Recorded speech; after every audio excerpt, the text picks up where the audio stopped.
So a very warm welcome, croeso, to the first GWCT Cymru webinar series. It gives me great pleasure to be introducing the first webinar as part of GWCT Cymru. We intend to host regular webinars throughout the year, touching upon various topics of discussion, including wildlife conservation, which is something that is the pulse of the trust, the countryside, Welsh culture and language, and we'll be joined by an array of wonderful guests. A bit of housekeeping. This webinar is being recorded and will be readily available on our YouTube channel in due course. So if you know anybody who will be interested who couldn't attend today, they aren't going to miss out. For any yearning questions, please feel free to ask our speaker or myself any questions by typing it in the Q&A chat on the top bar you'll see on the screen there. We will happily answer any of your questions at the end of this webinar. I think I'm happy to introduce our speaker, but before I do that, I would like to explain why myself here is the speaker for this, the moderator for this first webinar. So before I do, if you want to keep up to date on any webinars that we will be happening in the future, you can keep up to date on our events page on GWCT Cymru website, or alternatively, we have Facebook and Instagram GWCT Cymru. So now I finally get to introduce myself and a bit of background as to why I'm here as one of the speakers. My name is Julianne Quinlan and I'm one of the Curlew Connection staff. I'm the project manager for GWCT Wales. Curlew Connections Wales is quite an ambitious project. It's a landscape scale, £1 million project working collaboratively with our partners in the Llywelyn and D Range AONB, or now the National Landscape, and Bannabrycheiniog National Park. Together with our staff, our officers, we're working with farmers and communities to empower and educate our communities on curlew conservation and also understanding the issues that these birds face. So this Welsh Government funded and Heritage Lottery funded project is really ambitious, and it's our first year, and I'm glad to say that our first season is over. We're all very excited about what we've learned in the first year, and I think it's going to be a learning curve for next year. We will be discussing this in another webinar in due course, so do keep in touch if you're quite interested in this project. So bringing me to curlew in the landscape, this is why we're here this afternoon. I think it smoothly brings me on to introduce our guest speaker for this evening. So without stealing Owen's thunder, I'll give you a little bit of a background, but Owen is our GWCT Cymru chair. He's a passionate artist and he explores, the beauty and shapes of the Welsh landscape, its nature, and this evening he's going to be exploring that topic. So diolch yn fawr. Owen, I'll pass it on to you. Great, thank you very much, Julianne. And first of all, I just want to start by saying I feel very honoured to be appearing on this first podcast for GWCT Cymru. So thank you very much for the invitation. I'm glad that we've got a number of people joining us tonight. It's good news to see that people are tuning in, and I hope a lot more will catch up on the recorded if they can't make it this evening. So I'll just introduce myself. As Julianne said, I'm a wildlife artist. I'll give you a little bit of background as to why that all happened. My family originate from this area of West Wales near Aberystwyth, and in 1962, my father took a very brave step to buy a very dilapidated and run-down hill farm that was run by a distant relative who offered it to him for sale, and he took the opportunity to leave the British Sugar Corporation where he was working in Lincolnshire, shipped us all over to West Wales, and we lived in an absolute hovel, a condemned farmhouse, and he did a lot of the work renovating it and making it into a family home and then farming our hill farm. And that for me set me on the path of a fascination not only the wildlife, because I was naturally curious about the wildlife around me, but also the landscape. This is quite a scenic part of the countryside.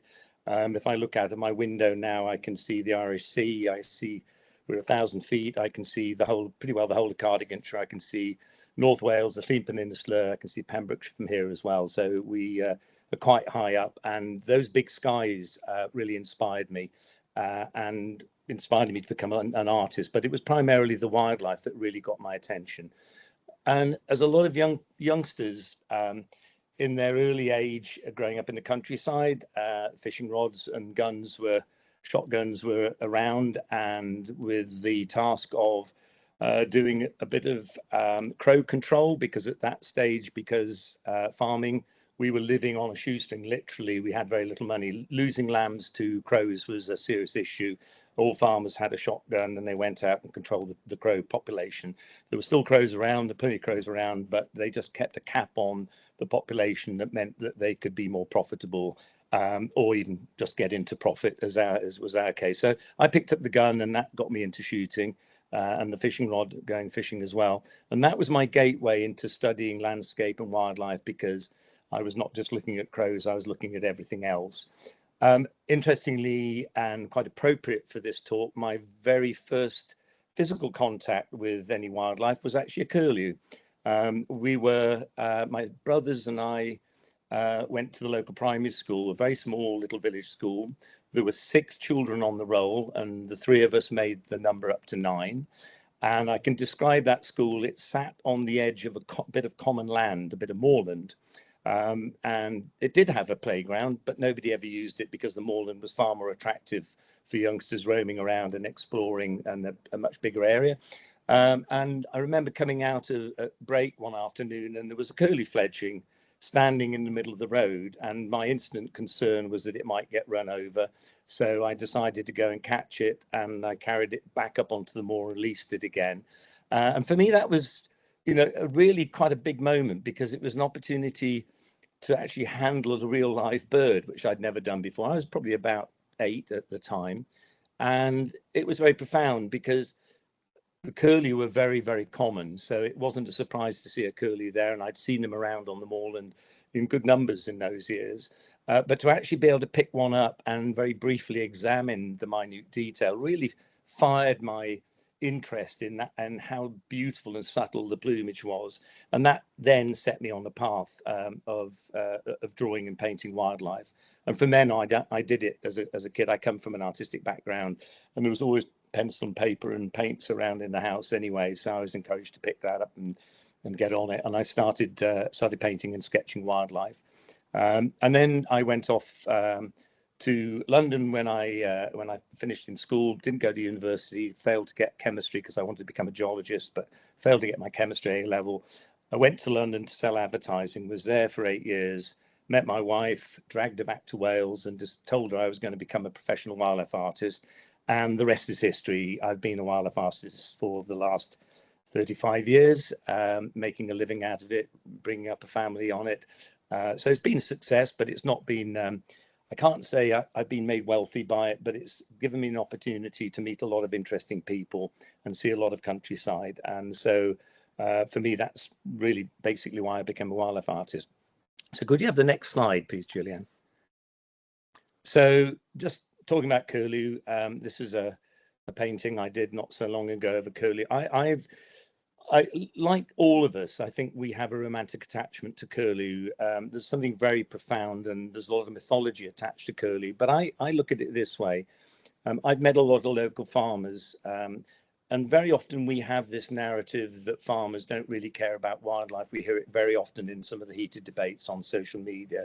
In my experience, they may not know a lot about wildlife, but they know what it is and they value it. And when things are gone like the curlew, they feel a certain pain about that. And I know that from first-hand experience through my woodcock ringing, which I'll come on to a little bit later. But meeting farmers out on their land in the evening at night time and talking to them, it is remarkable how many yearn to see curlew back on their fields again. Now, I know we have to accept the fact that changing farming practices has brought about the decline of curlew. There's no question about that. Lost habitat, drainage of farmland has had a major impact on the species. However, it doesn't mean that they don't care about them, and it doesn't mean that they don't want to see them back. And we'll go on a little bit to talk about Curlew Connections and the amazing work that Julianne and the team in Curlew Connections are doing in getting that happening here in Wales. But I was very struck by that. So painting curlew for me is quite an, it's quite a nice thing to do. It touches that emotional side nicely. Could you have the next slide, please? But a lot of my paintings, and for people who aren't shooting people, they may find this rather hard to understand, but a lot of my paintings are about landscape and about wildlife and about shooting. And I know there's a very heated debate about shooting. For me, it was my portal into understanding wildlife, and not just understanding your quarry species, but actually making observations about how they fit into the whole landscape and all the other species that exist in those landscapes. And we have to remember that those landscapes are human manipulated, but actually there is an argument that says they're none the poorer for that, because they've given the UK a diversity of habitats that we wouldn't have otherwise. And if we go back to the rewilding debate, we can start looking at the uplands and we can have debates about whether there are trees there. But certainly without the sort of manipulation that's gone on, the management and the habitat management, we wouldn't have that arrested succession in that landscape. And a lot of it would be quite monocultural scrub. So by breaking it up and treating different sections with different treatment, we are actually enhancing biodiversity, and there's very good science pointing to the fact that we are actually creating mosaic habitats, which is better for biodiversity. But we'll put that argument aside. For me to make a living, there was a market there for painting, stalking, fishing pictures, grouse shooting, wildfowling pictures, and that's really where I got started. And there was a big market for that. At the game fair every year, I would display my art along with some fellow artists under the banner of Red Spot Artists, and we had a big stand and we would sell wildlife and sporting art together at game fairs, and that's really was my bread and butter. But I was quite interested in the landscape as well. So in fact, as you can see with this picture, the birds are passing through, but I quite like the light on the background. The background hills are slightly darker in shade, and playing around with that. I've also spend a bit of my life hang gliding and watching weather, because when you sail or hang glide, you have to understand what the weather's doing. It's important that you understand what's happening out there. So I'm a bit of a weather watcher and a bit of a cloud enthusiast as well. And that sort of brings interesting patterns of light on landscape, and I like to include those in my paintings. And I hope the next one might show something of that. Straight into another curly picture. Yeah, but also, a little bit of a split personality, because having said I love those landscapes and the pictures of birds in the distance, I also get very besotted with that detail I talked about earlier on, picking up a curlew and having a look at the fine detail. So I got quite into painting the fine detail. The detail on this is painted with very, very fine brushes in watercolor. So all my paintings are watercolor. I use no white at all. So all the white you see on that painting is the background white of the paper, which is the brightest white that you'll get in a watercolor painting. You put white paint on that, it looks just slightly duller. So this is traditional watercolor style, and it's quite hard to paint in that sort of detail with watercolor. It's a lot easier with oils, because you can scrub it out and start again, and you can add the light on top of it, and the whole thing sort of is I think, a lot easier, although oil painters would probably disagree with me on that one. Next slide, please. So here's an example. I spent a bit of time in Scotland stalking up in the Highlands, and for me, every minute of the day up on the hill is pure gold, because you're watching changing landscape, you're watching weather happen, and you're watching wildlife. So for me, this stag standing on the hill, there's a certain narrative going on. It's not aware that we're watching it, but it's certainly listening. In my narrative behind this painting, I can hear the echo of a distant stag in the rut, and it's got its attention, and it's looking up to see where the opposition is in the rut in October and November. This is what goes on. But we also have some pretty dramatic weather up there, and I've had some really spectacular days on the hill, and you're walking with somebody who knows that bit of land like the back of their hand. They've known it day in, day out intimately in all weathers. So you're also learning about that landscape, and they're very knowledgeable. Stalkers are usually very knowledgeable about wildlife. So they're constantly pointing out stuff that you may not see as a newcomer to that landscape. So I love sort of creating these sort of moods and habitats in my paintings. So yeah, next slide, please, Julia. Again, back to grouse and moorland, creating textures with watercolor. That's my sort of day-to-day work. It's pretty demanding, but it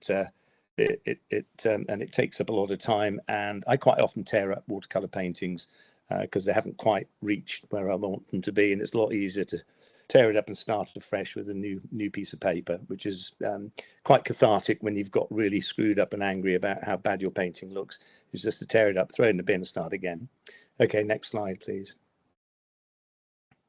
Again, a bit of mood. This was a Christmas card I did for GWCT. Again, I saw this scene walking near here on the same bit of moorland that I picked up the curlew from. In fact, it's only a couple of 100 yards away from that spot.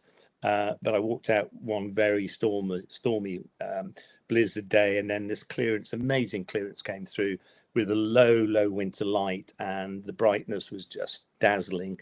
And it was a howling gale at the time, so it was really exciting to be out there. So I just wanted to capture that, and quite often that's how my paintings work. I'll see something and then I'll build a narrative around it. Okay, next slide, please.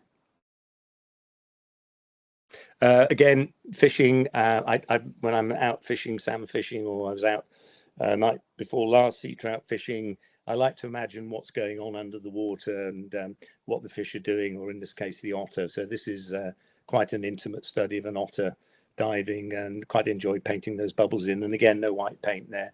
Those were masked out with masking fluid and then peeled back to the white paper, and then just touched up with a little bit of shading and reflection off them. But I'm quite happy doing that sort of wildlife as well. Right, next slide, please. So I talked a little bit about woodcock ringing. So my interest in woodcock, again, came from observing a species and being aware that it's a quarry species. My concern was that we needed to be sure that we were being sustainable in shooting woodcock, and in order to do that, we needed to know not a lot more about the population dynamics of woodcock. And it's a species I've been really intrigued by for many years, and they're difficult to study. A lot of people think they're very rare birds, but actually what I've discovered in my ringing is that actually they're very numerous here in West Wales over winter. These are our Russian birds that come over to overwinter here. And they come in late October and then depart early March to go back to Russia to breed. But I wanted to find out a lot more about them. Now, GWCT have got a long history of researching woodcock, and Andrew Hoodless and his predecessor Graham Hirons pioneered catching woodcock and studying them with radio tags and satellite tags. But a lot of their work, all their work was restricted to one or two study sites. And it struck me that actually we need to know a little bit more about the population right across the country. And I knew that in France, they'd been able to harness the enthusiasm of woodcock hunters out there who they trained to catch and ring woodcock in order to get some data about where their birds went to on migration. And that inspired me to do something similar in the UK. So I set up the Woodcock Network, which recruited people from shooting, but also existing BTO bird ringers to go out and catch and ring woodcock, so we could start getting a good data set and start understanding population dynamics. Now, ringing woodcock isn't just about sticking a ring on a bird and hoping that you'll get that ring recovered and you'll find out where it's got to. While we're doing that, we're also taking a lot of biometric measurements. So we're measuring wing length, we're aging woodcock by looking at the plumage. And so we're building up this data set, which is very useful. And one of the first things I discovered with my ringing was that, that I was actually retrapping the same birds that I had ringed on previous winters, coming back to exactly the same field on my ringing sites. and within yards very often of where I'd actually trapped and put the ring on them.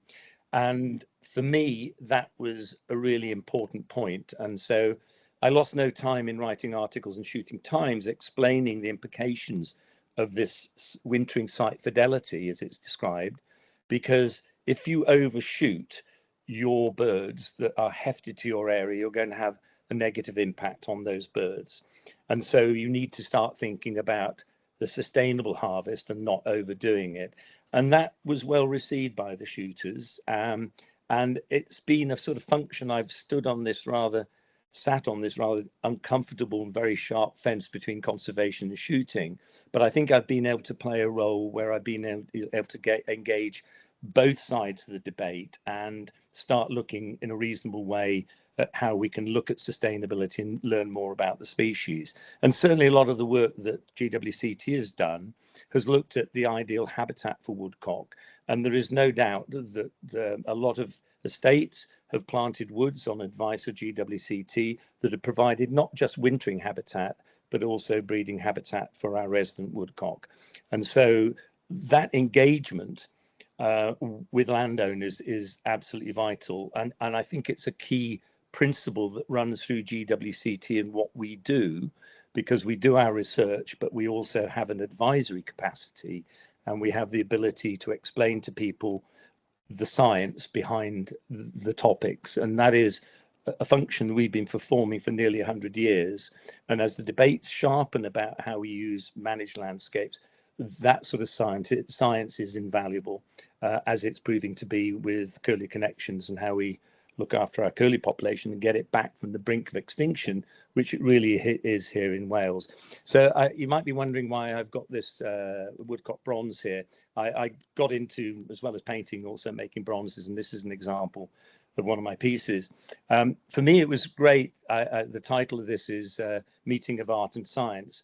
What I did with my bronzes is that everyone I sold, I invited the person who bought the bronze to come out and catch a woodcock with me and put a little tracker on it called a geolocator, which if I caught the bird back and got the geolocator, I could download the data and we could find out where that bird had gone to breed.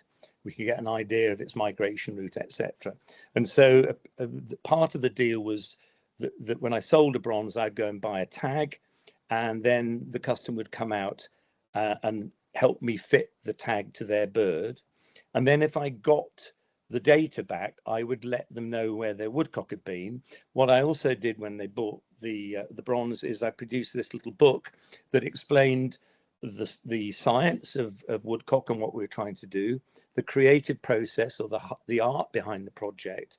And then at the back of it, there was the possibility, if we got the data about where their particular woodcock had been, there would be a supplementary page and a map to show where their woodcock had been. I just think that's a lovely way of bringing art and science together and using both to stimulate people to put money into researching the species. And it's a model that I think we can use elsewhere as well. So as an artist, a semi-scientist, I suppose I can't call myself a proper scientist. I'm a citizen scientist at best, but my contribution to understanding a woodcock, I think, stands fairly well in terms that I'm a co-author on a number of papers on the species, and my data has been used to publish those papers. So it's quite nice to be able to bring the two things together. Yeah, next slide, please. So here's me with one of my satellite tagged woodcock this time. You can see the aerial there. This was one of the first ones that we caught and actually put a satellite tag on. That's giving us a much more clear picture about woodcock migration, very detailed, compared to the geolocator, which is a fairly rough picture. But this gives us a very fine definition picture. Within 3 to 4 meters, you can find out where that bird's been, and it's a live feedback through the satellite. So it dumps its data every couple of days, and you can have an update about what that bird has done in the last few days. So a really valuable tool, and hundreds and hundreds of these have been done by GWCT in their Woodcock Watch sort of program. People were sponsoring woodcock and helping to fund the satellite tags, and I was instrumental in putting all the satellite tags and the geolocators on woodcock in Wales. So the Welsh part of that project, I was out there putting tags on. So it was a great project and really quite amazing to find some of the migration stories behind that tagging, and a lot of the data is now going to be written up and published so we can get a better picture of woodcock. I know this has gone off the track of curlew, and I apologize for that. You see, I'm a bit of a woodcock nut, really, I have to confess. Yeah, next slide, please. However, it's not all about woodcock. So this is my latest project, and so I've just completed this maquette, which is made out of chicken wire and car body filler, believe it or not, and I've just completed this curlew maquette, which is just about life size. I hope it is. I'm not really sure because I haven't actually had one in my hand to measure, but I think it's pretty well life size, and this has just been delivered to the foundry in North Wales, where we'll be casting bronzes of that. And the plan is to actually donate a chunk of the sales from the sales, or a chunk of money from the sale of those bronzes back into GWCT for our research into curlew this time, not woodcock. So I'm very excited about that. It's been quite a challenging job to do. I can tell you the beak, I've been helped actually by Julianne and Katie with photographs of some of the detail on these birds, because I did struggle with the beak, and I can tell you that particular beak, when I finished it, I looked in and thought, looks a bit too short, looks a bit like a wimbrel. So I took a hacksaw, chopped off a chunk of it. Well, I looked at putting a little bit on the tip, but actually that looks completely wrong. It looks like it's really droopy if you extend the curve. So I had to add the extra on the flat bit coming out of the nose, out of the forehead. So I added a little bit there and stuck it all back together again. So it's quite a steep learning curve. The feet were really complicated as well. But I'm actually quite pleased with where I've got to on this. It's quite a difficult job using car body filler. I think I was probably high as a kite some of the time, because it's got lots of interesting chemicals that evaporate as you're working with it. So I might have staggered out of the studio, and then a lot of sanding and wearing masks and stuff to get it all sanded down and shaped. But anyway, that project is now sort of complete and it's off to get cast. And we've got a big event coming up in the Senedd in October, early October, called The Last Curlew. So if you can have the next slide, please. So this is a painting which actually is very emotional for me. This is a bit of moorland within about 5 minutes walk of my back door. I walk my dogs there every day. It's a fabulous bit of peat bog. It's where my grandfather used to cut peat to burn on his fire. It's also where he found, interestingly, a Neolithic flint knife. And as a poet and a writer and a bit of a romantic, he concluded that that was one of his forefathers who had dropped that hunting on that bog. He hunted on it, as I did as a youngster as well.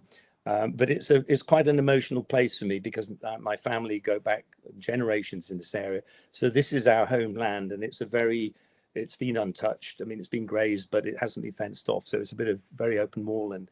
And for me, walking up there every day, walking my dogs, is I just see it in every mood. It was rather tragic. About 3 years ago, I was up there and I knew there was a pair of curlew breeding on that site, and I'd seen them coming and going. And the walk I take is around the bog, and they were on the other side, and I could see behavior that suggested that the female was on eggs and the male was flying around giving that little contact call. And so I watched with interest. But I knew, sadly, that there was a crow's nest in a self-seeded Sitka nearby. And I knew the inevitable was likely to happen.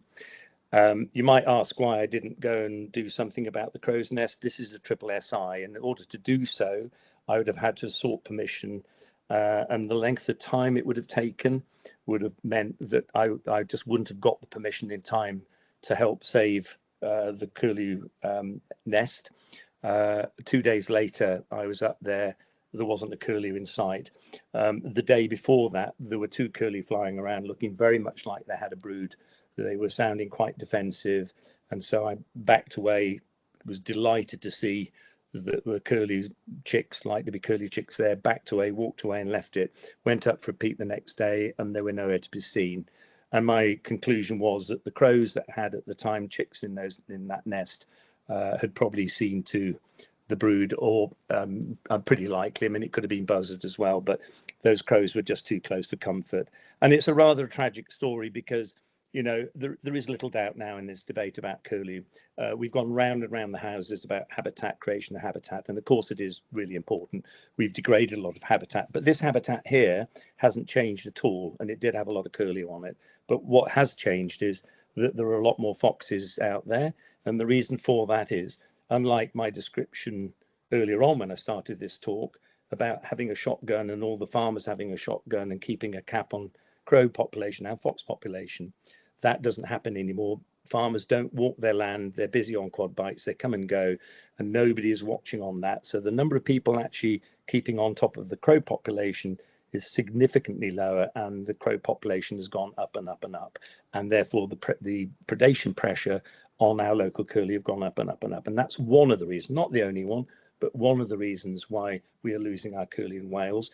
And one of the reasons why it is the quickest fix is to keep pressure, downward pressure on that predation, so that the remaining curlew that we do have left actually bring off a brood, and we can start getting that population growing again, because all the forecasting says they're going to be extinct as a breeding species in Wales very, very shortly. But the good news is then I turn to Curlew Connections, and we've got a fabulous team. So GWCT wasn't very active in Wales until about 5 years ago. And Sue Evans and Nick Williams, who was our current chairman at the time, put together GWCT Cymru. We've built a team of really good people, and we've grown from strength to strength.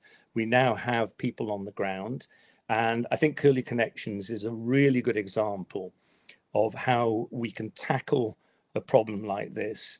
And it underlines the importance, the essential ingredient of having a dialogue with the farmers. And I have to say that Katie and Julianne and James and the team in Wales have done an excellent job actually engaging with farmers they have their back against the wall in Wales. We're not talking about wealthy corn barons here. We're talking about marginal farming in less favoured areas in the uplands. They're not awash with money, and they struggle to make ends meet.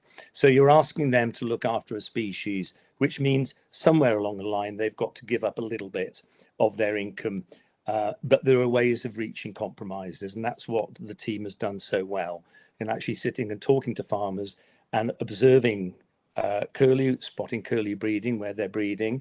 And there's some exciting stories which I'm sure you'll hear in the future from the Welsh team about using drones to identify where there are nest sites, and also looking at brooding behaviour and how curlew behave on those nest sites in a lot of detail, because we've got a super camera and a really good drone that means you don't disturb the birds, you don't have to walk in to find the nest, you can spot them from really high above. But engaging with the farmers and then talking to them and compensating them for the loss of income because they mow around those places on their when they're cutting silage, and avoid the nests, or even avoid the broods, because the drone can pick up where the fledglings are, and we can either move them out the way or the farmer can avoid them. So this is actually conservation in action, and it's going from strength to strength. And I used to be really depressed about curlew in Wales. I have to say that we're working in the right direction, but I do think that we also have to be brave. And there are many conservationists, and I'll quote Professor Ian Newton, who is the great expert, an ornithologist and expert on the uplands. And he is in no doubt at all that predation needs to be one of the tools that we use to get curlew battle predation control. We need to address predators. We can have arguments of why we've got so many predators. That is as it is. We've got to actually embrace the tools we've got. We've got to use them effectively and sensibly. And that way, I honestly believe we can get curlew back into Wales. And I can remember, I just give you a little anecdote. This spring, my wife Sally came running into the house and said, I've just heard a curlew going overhead. And I ran out because it was calling, and I heard it flying over. And I had a lump in my throat because it's the sound of my youth. My father, who's 95, was standing out there chopping firewood. And I said, did you hear the curlew? He said, yes, I did. He said, I've not heard that song for so many years. And he had a lump in his throat as well. That is the emotion behind these species. It is why we've got to get them back, because we are all much the poorer if we don't have curlew on our Welsh hillsides and on a Welsh farmland in the future. So I'm so pleased we've got a team, GWCT, centre of getting the species back, which is really good news. So thank you very much. I think we'll draw a line there. Are there any other slides left? No, we're done. Thank you. Diolch yn fawr, Owen. I love when you speak about how passionate you are about curlew, and you know it's the same with Curlew Connections Wales. We just care so deeply about not only curlew but the landscape and the people, and this is what it's about. It's about connection and bringing people together, because it's not possible without working together. And I think this is, and working with the landscape, and this is where I think this project is incredibly impactful, and Welsh Government are listening. They have provided this money, so it's quite an, I'm looking, depending on the day, I'm certainly more optimistic post-season than I was pre-season, because we can get very down in the dumps with the negative, the disagreements with landowners. Don't, you know, they're, as you said, they're working on the margins. It's not economically viable for a lot of them, and this is why we come in with support, both physically, financially, and with education support as well, and kind of empowering them to continue the legacy beyond this project. And this is what it's about. And just Wales itself, it's a special place. It has, you know, curlew have 25 words in Cymraeg, which I think is absolutely bonkers. But I'll stick with Gylfinir for now. But you know, it just shows that they've been in this landscape for millennia, but they are disappearing in 40, you know, in the past 40 years, they've disappearing dramatically. And I just want to say thank you for speaking so eloquently and showing us all these beautiful art pieces. It's been really fantastic. So diolch yn fawr. So can I just butt in? There's one other point I'd like to make, because what you described there with Curlew Connections and the success that has been, I'd also just like to add that actually it is a blueprint, and I'm glad that the Welsh Government are listening. I think they are. There's real signs now that they've sort of opened their minds a little bit, which is really exciting, and I think leads us to greater potential with regards to the sustainable farming scheme in Wales, and how we can actually get nature recovery in Wales. And I think the key to this is actually engaging with farmers. And what you've started there is a good blueprint for that. And I think that, you know, just to go on to the sustainable farming scheme, that same engagement with farmers and going on a journey with them together as partners, not as top down, you need to do this, we'll tell you how to run your farms, but as equal partners in this is really important. And we have a good example of how that works in England. I know farming in England is very different, but we have farmer clusters working in England that are delivering really good nature recovery. We're getting good results on nutrients, and we're getting good results on carbon capture there, and actually turning the corner on nature recovery in a very spectacular way. The Martin Downs Supercluster is a great example of that. And that only happens because you allow farmers to own the project, to feel like they own it. And with that comes their commitment. And it is so much better than a top-down policy of one size fits all. You ask the farmers what they can do. I had a local farmer to me, I was speaking to him a couple of days ago, and he said, he was double fencing and putting a hedge in on one of our boundaries. And I said, we will do the same at the bottom of the farm. He said, there's a little corner at the bottom there. He said, it's just rubbish. He said, and I really need to do something about that. So I'm going to fence it off, put a gate there. He said, we'll plant some interesting stuff in there, some flowers and bits and pieces, shrubs.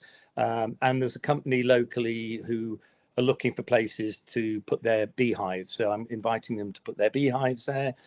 Because there's the heather up on the mountain, and that will be really cool. This is the local farmer.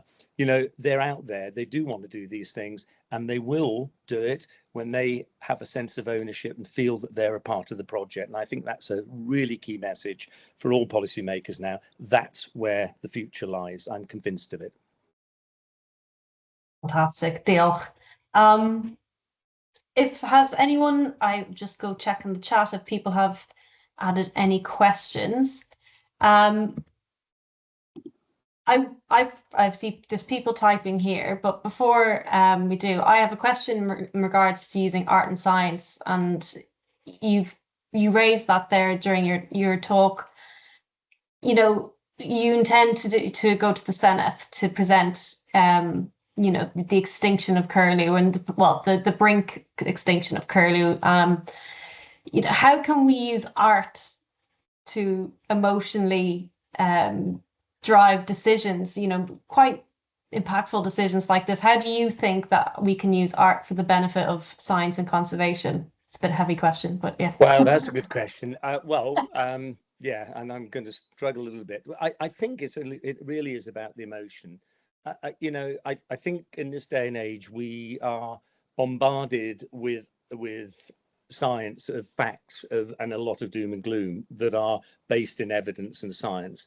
And so a little bit of just adding a bit of seasoning, a bit of cultural seasoning to the debate, reminding people that this is actually close to our hearts. And if people don't care about nature, then it's an opportunity to engage them on that emotional level and try and pull them in to look at the beauty of it. And so if my paintings do that, and this has always been my objective with my paintings, is to take people and say, hey, come and look at this. Isn't this beautiful? Either a landscape or a painting. That's what we do as artists. So I'm saying, hey, come and look at this.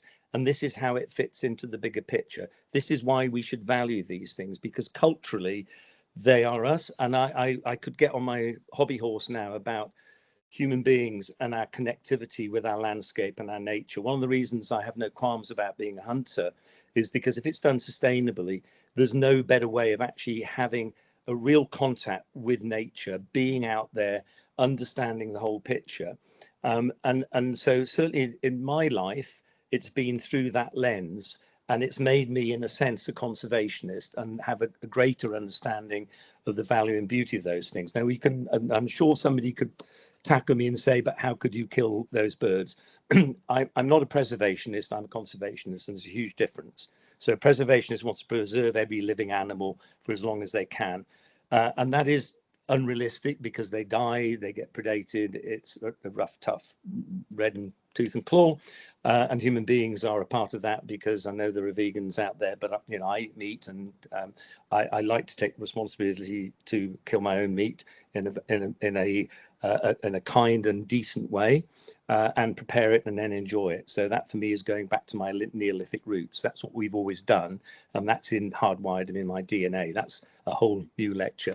But anyway, we'll cut it there. But I do think also reminding our politicians, who are actually cocooned in a little bit of a sort of an interesting world that doesn't have many opportunities to understand emotions and people out there and the countryside and farmers and nature, is one way of saying, and here is a bit of art. So we're not just saying, please do it for scientific reasons. It's please do this for emotional and cultural and heritage reasons. It's really important.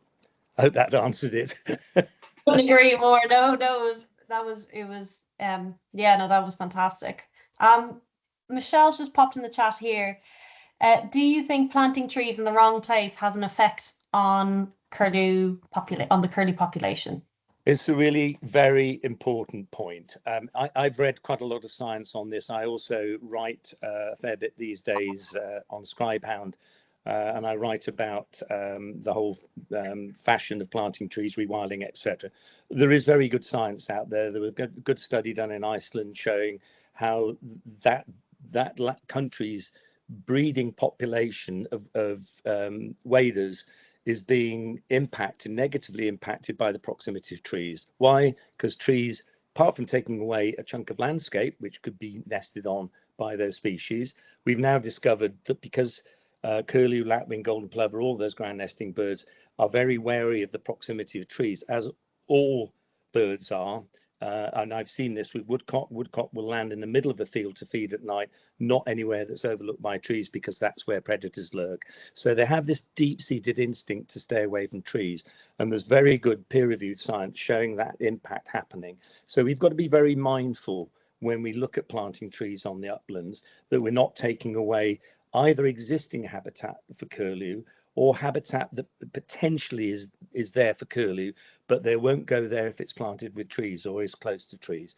So trees are really important. I'm not against planting trees. It's another huge and complex topic. I've written about it. I've done quite a lot of study about it. And I think we're perhaps running away with the sort of concept that we need to cover everywhere the trees to save nature and science. Let's get one thing straight. Trees are nature rich. They're species abundant, but moorlands aren't. But it doesn't mean that moorlands aren't valuable. In terms of biodiversity, our moorlands are critical to our national biodiversity and our international biodiversity. You can walk on those moorlands in the winter and not find very much. It doesn't mean they don't play a critical role come spring when those birds need to nest there. So let's not get confused between the two. You know, we need to be looking after those landscapes as well, where possible. I agree, and as you say, I'm certainly not against any tree planting, but right tree, right place. Absolutely. Always. It's not a prescriptive. It's not the tick box solution that I think in general on general media it seems a really palatable way of fixing nature, but nature is a complex machine, and it's not a prescriptive solution to nature recovery. And I'd also just add to that, I mean, I read a bit of science, I think it was yesterday, that was looking at the browsing of scrub by herbivores and what that did to the soil carbon, and how the roots responded to that perpetual browsing going on with scrub and trees and young trees. And they've now found that actually those trees actually sequester more carbon because their roots compensate for the loss of foliage above ground. They work harder, their roots penetrate deeper. The mycorrhizal community associated with those roots and the bacteria that feed the mycorrhizal fungi all step up their game, and in doing so capture more carbon. So there's a huge amount about this that we don't know. And I do worry that we're actually rushing at this with very simplistic narratives, and it will come back and bite us one day if we're not careful. So I think, you know, the key to this is, as GWCT always believe, this is about adaptive management. You trial and test, and you move along cautiously. You don't go, oh, we've got the solution, silver bullet, let's go and plant trees everywhere, or let's go and, you know, dig ponds everywhere. It's got to be nuanced, and it has to be adaptive in its approach. I agree, yeah, absolutely. We have another question here. What other countries, places and/or groups are doing work to increase curlew numbers, and have we collaborated with them? I think that's probably a question for me. I think so. For me, yes, please. Well, you know, starting on a local scale, the Curlew Connections Wales is a collaborative project. We're working with, you know, 2 local government organisations, the Clwydian Range and Dee Valley National Landscape and Banabrycheiniog National Park, and ourselves, GWCT, working in Montgomeryshire. That collaboration on a local scale is incredibly impactful because we cover a significant proportion of Wales, and I'm working with a lot of landowners on a roots up approach to the project. But beyond, there are many other organisations working with curlew. The RSP, specifically in Wales, the RSPB Curlew Life Project in Ysbyty and Hiraethog in Eryri. There's NRW has a few sites in Maltraeth and Anglesey, and there's a few other independent projects as well, working not necessarily on a larger scale like Curlew Connections, but on a more localised scale. With that, there is the Gylfinir Cymru group, or Curlew Wales, which is an umbrella organisation with up to 40 members, I think we are now, different organisations working together to understand and protect curlew in Wales. And curlew are migratory, you know, they don't follow geopolitical borders. They will nest in Wales, and they will migrate to Ireland for the winter, some of them anyway, and then some of them may go down south into England. And I think some of the English birds can migrate down to France. And emphasizing the importance of collaboration, France have only removed curlew from the quarry list in 2020. So investing in a project like Curlew Connections is all well and good, but if we're not understanding the whole ecology of the birds and where they're going, it could end, could be quite negatively impacted. Now, they aren't shot anymore in France, but it just for perspective, you can find cookbooks with curlew, which I find absolutely quite heartbreaking, actually, because they were so common. They were found in cookbooks in the 1900s up to the 1960s. There's some of them as well. And that's going back to collaboration. Yes, we need to collaborate and we need to talk to each other and we need to have some uncomfortable conversations about the state of curlew at the moment. And I think that is happening.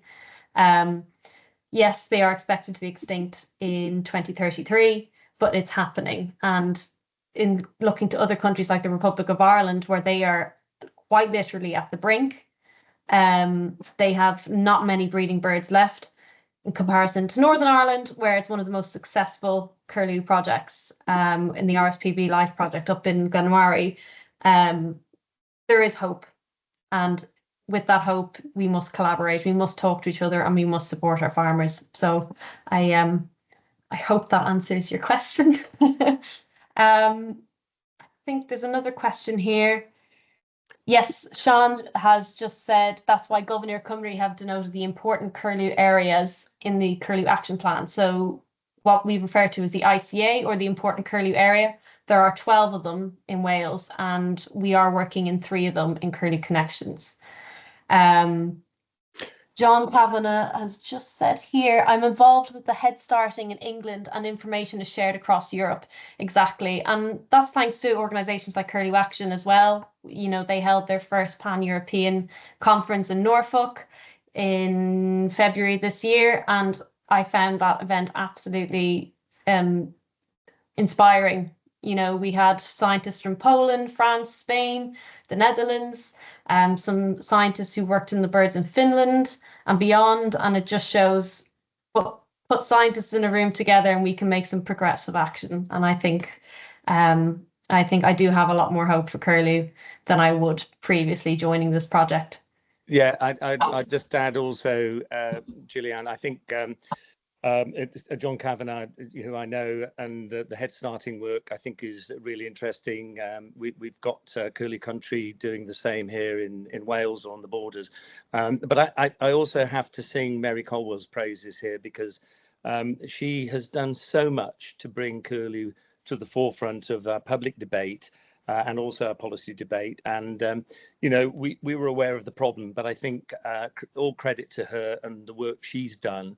And for somebody to walk across Ireland and England and engage with everybody she could who had an interest in curlew, and then writing it all up in a book and tackling some of the thorny issues regarding predator control was a very brave and a very excellent thing to do. And I think it was a little bit the same with me with woodcock. I'm not equating myself with Mary Colwell and her amazing work, but it was certainly in my mind that we needed to have a bigger conversation about woodcock. The exciting thing on woodcock now is there is a woodcock and snipe study group that's been going for a number of years that now engages quite a lot of European countries, including Russia. We had a seminar that I went out to in St. Petersburg, I forget how many years ago, about 10 years ago now. And the conversation was all about woodcock. And we had another one in Highgrove a few years back, and we've had Americans coming over to talk about their woodcock.